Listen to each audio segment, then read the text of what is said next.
Right, it's Louise Fay for VIP Boxing, and I'm here at Sunderland Live Arena just as it's kicking out, and I've managed to catch up with Shaun Huddart. How are you Yeah, doing? I'm great. First six round of the night, I really enjoyed it. Thought I boxed really well. Matured performance from my third professional fight against a tough operator and Jake Pollard. He's been stopped 4 times, is it? In Four about times in 90 95 fights. fights. Yeah. He's a very, very tough man. He come in there, made it hard work for us, nice and tight. Tried to push us back at times. I felt like I kept my range well, stuck me boxing. I thought it was a very good mature performance for my first 6 rounds.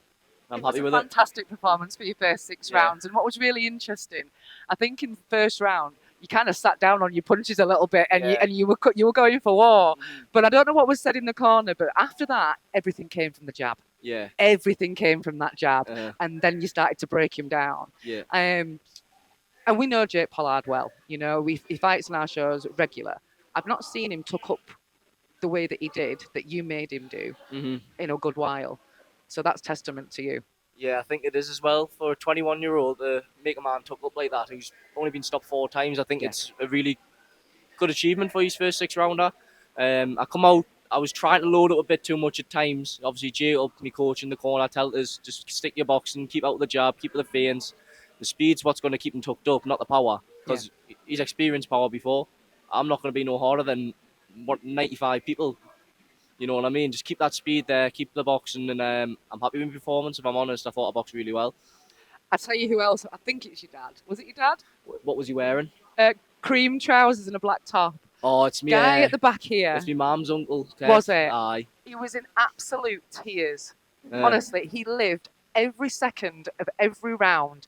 He's shadow he's boxing, class. and when the final bell went on, literally tears were rolling down his face, and it was so lovely. He is such a proud man of you. He Aye. really, really is. Well, if I'm honest, I love my uncle Kev. We didn't really speak that much until like my first fight, and when he come, he's always been supporting us. He paid for me coach for the first fight. He's been Wow. nothing but help for us since turning professional, and he comes to all my fights. He was meant to be somewhere else today, but he decided to miss that to come see me, and that means the world to us. Well, I am sure that he's very glad that whatever he missed, it was worth it because Aye. he was over the moon. This is your third professional fight, but you are a highly decorated amateur.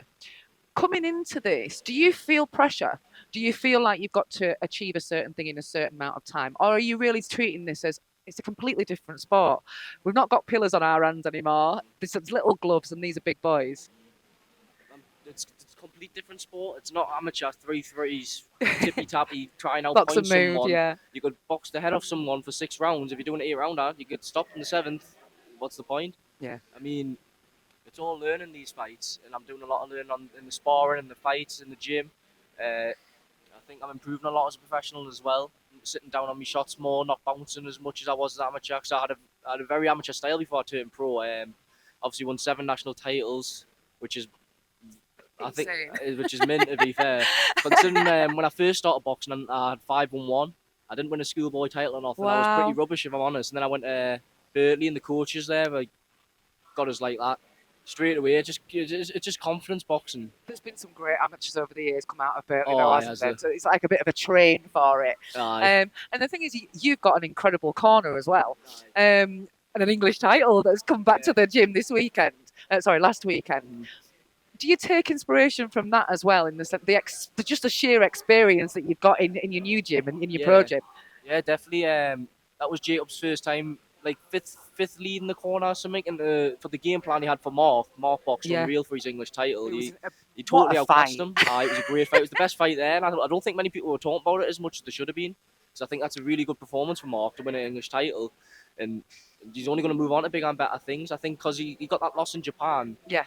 People are starting to like think, oh well, he's got a loss, but that's not boxing. You can lose fights and we've seen the landscape of boxing change so much recently. And being lost now means nothing. If you've put in an exciting performance and you've entertained the crowd, win, lose or draw, you're going to get asked back. Yeah, that's it. And you learn from the loss, don't you? Yeah, you learn from the loss. You don't plan to lose, but you'll learn more from that than first round knockouts. Yeah, definitely. You can be rolling people over, you're not learning anything. Like I say, if I'd have stopped Jake Pollard in 10 seconds, I wouldn't have learned as much as I did in 6 rounds with him. You know what I mean? That's where you get your learning from being in the ring, the time in the ring. And going back to Mark, I've seen him train as amateur, and he was the hardest trainer in that gym by Wow. far. Like, hardest trainer. I think he deserves everything that's going to be coming to him soon because he works his arse off. I'm allowed to swear, aren't I? You're allowed to swear. He works his arse off. No, we've got to start the whole interview again now. Well, look, Shaun, like I say, everyone's leaving. And the ring guys will be here taking that out in a minute. So I am going to let you go. Right. But we are excited for your future. We really, really are. Comms were loving it. Crowd were loving it. Everybody at home was loving it. So congratulations. Thank you very For you much. know as a pro. Cheers, mate. Thank you. Thank you so much. For all boxing info, news and latest interviews, amateur and pro, across the north, click and subscribe. VIP Boxing Promotions. Also Twitter, Instagram and Facebook.